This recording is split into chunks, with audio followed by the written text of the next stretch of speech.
Ikinagulat ng maraming mga netizens ang pagkaka-evict ng 2-in-1 housemate na sila Ding Dong Bahan at Patrick Ramirez o mas kilala bilang Dongpat sa programang Pinoy Big Brother. Ito ay matapos maganap ang ika-4 na eviction ng nasabing reality show kagabi at opisyal na i-anunsyong evicted na ang Dongpat.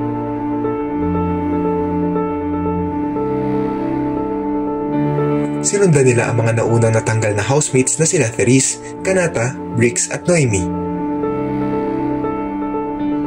Makakabalik ka na sa iyong housemates because you are safe tonight. Dylan! Congratulations, Dylan! I'm sorry, that means Ding Dong and Patrick, you have just been evicted from the Big Brother house.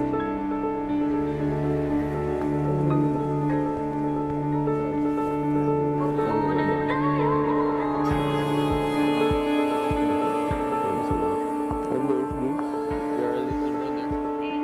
ka na sa labas.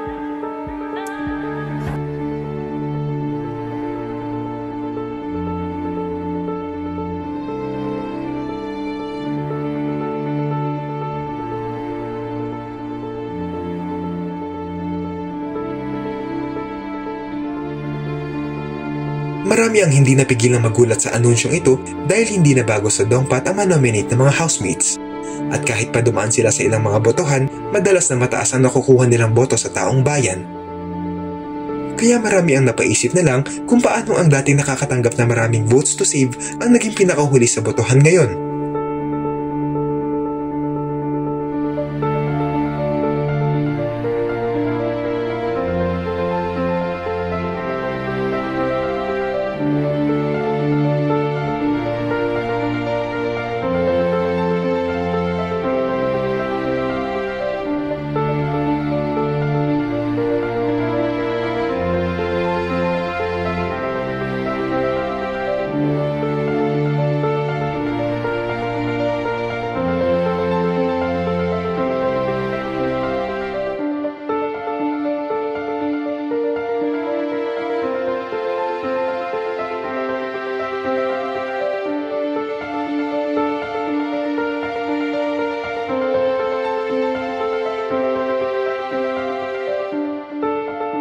Ano ang masasabi niyo rito?